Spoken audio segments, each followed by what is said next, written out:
As part of our discussion of response and recovery strategies and processes, we want to just walk through a few sample attack mitigations. Now, a lot of this comes from work that was done by NIST and that has been adapted. So we're going to walk through just, I think, about 4 or 5 sample attack mitigations. To start with, in this case, we have information. A lot of these examples that we have been adapted and came from the Computer Security Incident Handling Guide, Revision 2, but there's also pieces of it that came from the older version, the Revision 1, and also from the NIST 883 Revision 1 Guide to Malware Incident Prevention and Handling for Desktops and Laptops. So you can look at those to see some other examples of these sample mitigations. So in this case, the incident is privileged access.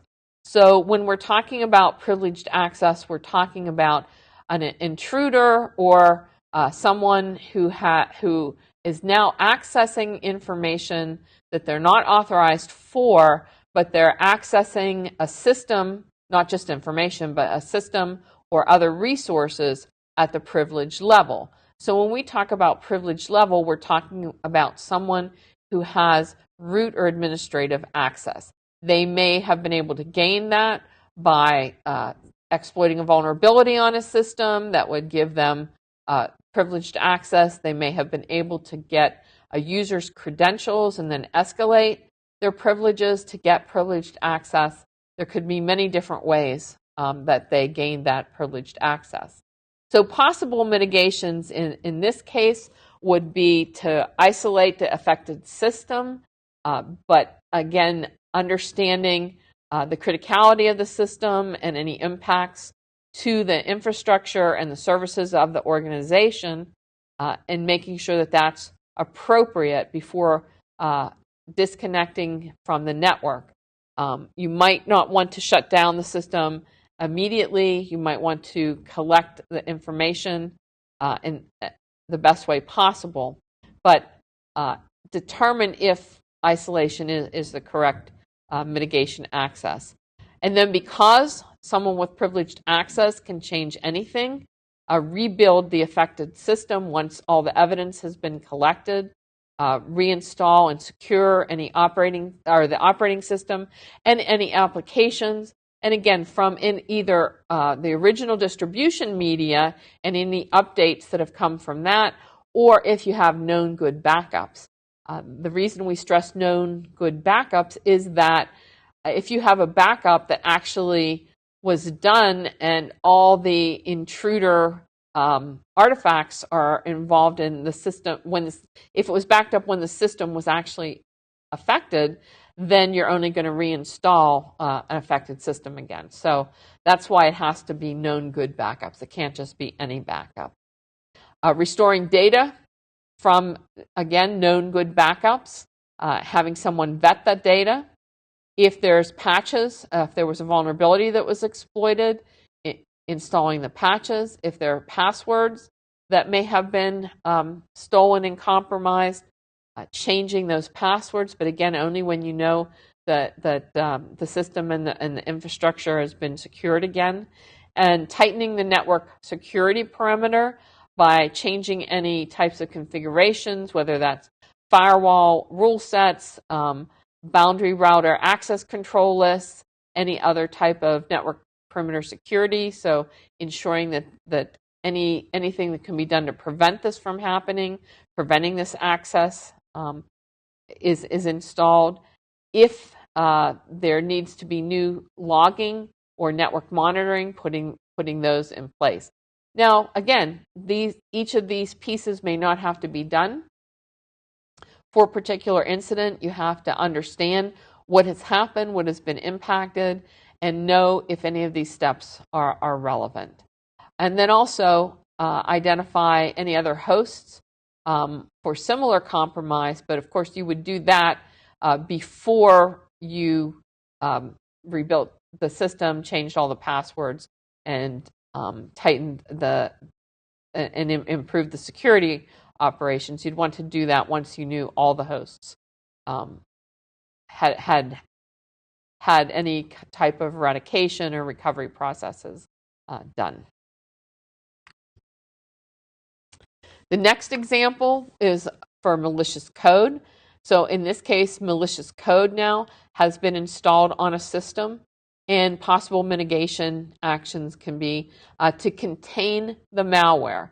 So in this case, actually stopping it from operating, if it's doing any communications on your network or to go outside your network, or if it's receiving commands from external to your network, blocking that connectivity, and possibly identifying and isolating any other affected hosts. It's possible that depending on what type of malicious code, that you may have to rebuild the host if that malicious code granted the intruder privilege compromise, like we talked about in the previous slide. But if not, it's possible that the malware can be just eradicated. That might be just sufficient. Instead of rebuilding the host, it depends on what the malware does and at what level it's been installed and what it's able to do. So there are different ways to actually remove the malware itself. You can also run tools to remove that software, the malware.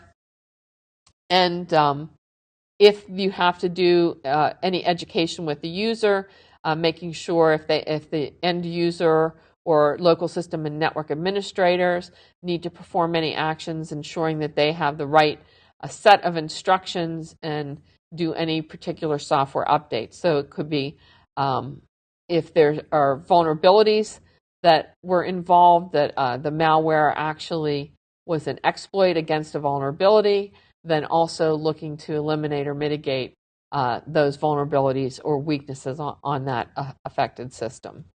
Once the malware is removed, or if the host has had to be rebuilt, ensuring that all the response steps have been taken, and then removing any temporary containment measures, and ensuring that the system's operational again, and reconnecting if needed, if it was connected to the network or to the internet.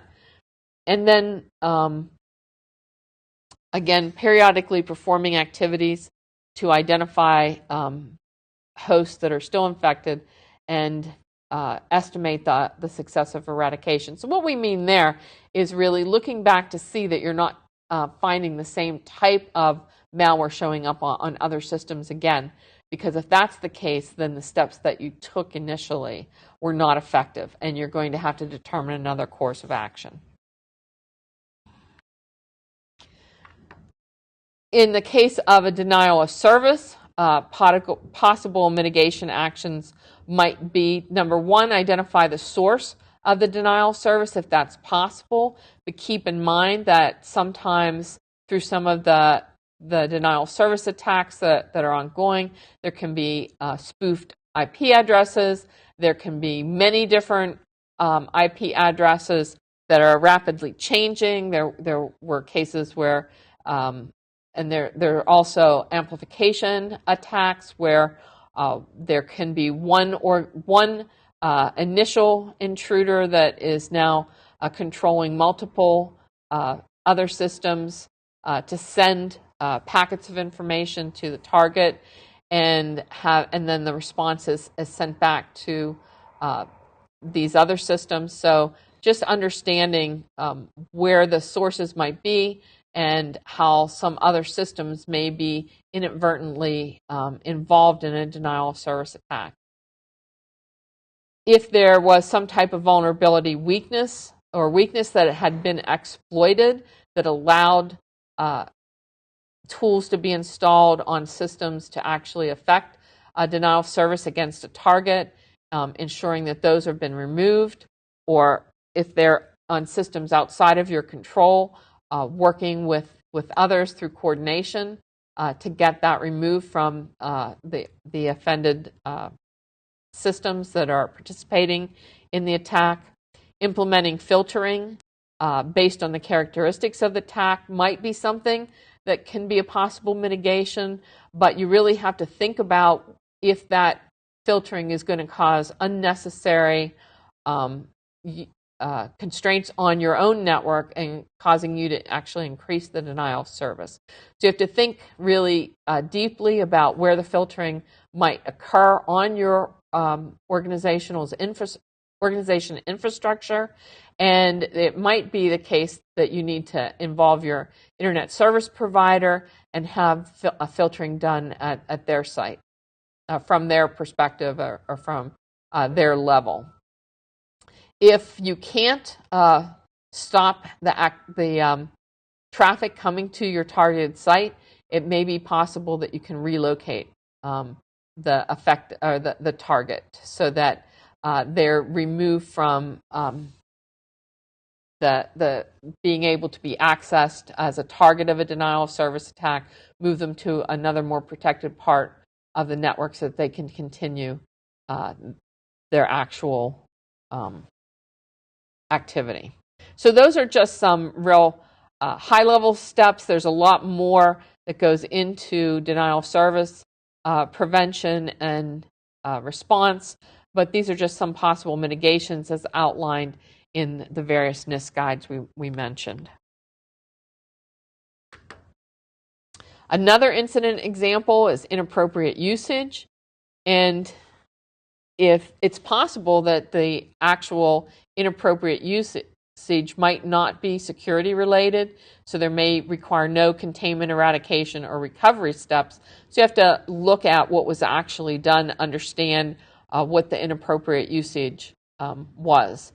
But possible mitigation actions for inappropriate usage were to, number one, acquire, preserve, and secure, and document any evidence that can be collected. If there's going to be any type of prosecution, ensuring that that's all done following a forensically sound manner, and that chain of custody is followed, and that the information is properly protected and stored. If necessary, removing any inappropriate materials that may have been installed on systems within your organization, so things that may be objectionable materials or even unauthorized software.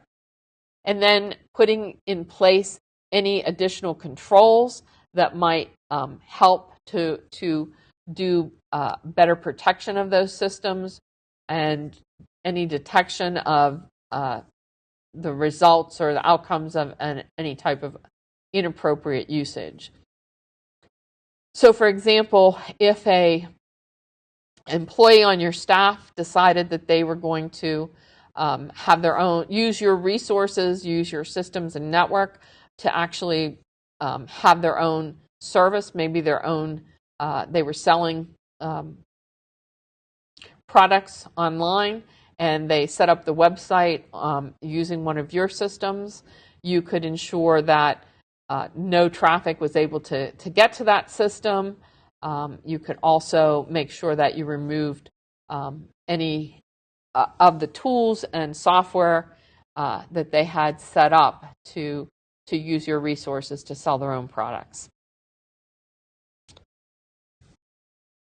So those are just some of the things that you might do with inappropriate usage. Again, making sure that there's monitoring and the right logging in place with the right permissions, approvals, especially from legal, HR, privacy, on what you can monitor and log for user activities, and any type of filtering that you might be able to install. And again, all these types of controls, as they go through any change management, are probably going to be looked at also by legal and privacy.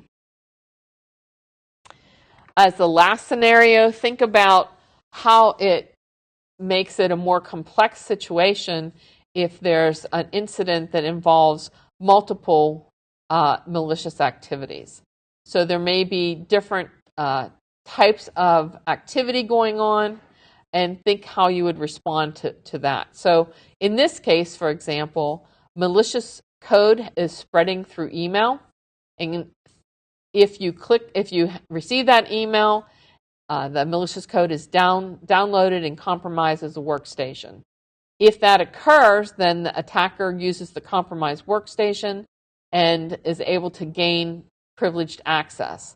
From that system within your infrastructure, then they are able to compromise additional workstations. And all this is being done because there is the workstations have unpatched vulnerabilities, and that's how the attacker is able to compromise the workstation using the malicious code as an exploit of that vulnerability. The attacker then uses one of the compromised workstations to launch a distributed denial of service attack against another organization. So you have multiple different things going on here. Malicious code is coming in through email to your infrastructure. If it's accepted by the end user, the attacker and the malicious code is installed. The attacker is able to use that installation on the workstation to use the malicious code to take advantage of a vulnerability on the workstation and gain privileged access, and then use that system to attack other systems. So lots of different things going on. So what you have to think about is what pieces need to be addressed, in what order and what priority, and what long-term and what short-term containment strategies can be put into place, what type of eradication steps need to be done, and then what kind of recovery needs to be made. Now, if other systems are being attacked, again, thinking about who needs to be notified in your management and also in legal as far as any liability for any attacks against another organization. So there are a lot of different complications that arise, and this is how you can use some of the tabletop exercises or operational exercises to say, use these as such scenarios and say, if this happens, how would we handle this within our organization? So think about the questions you need, think about the resources that you need, and also think about the processes that need to be in place to handle not just single incidents, but multiple component incidents.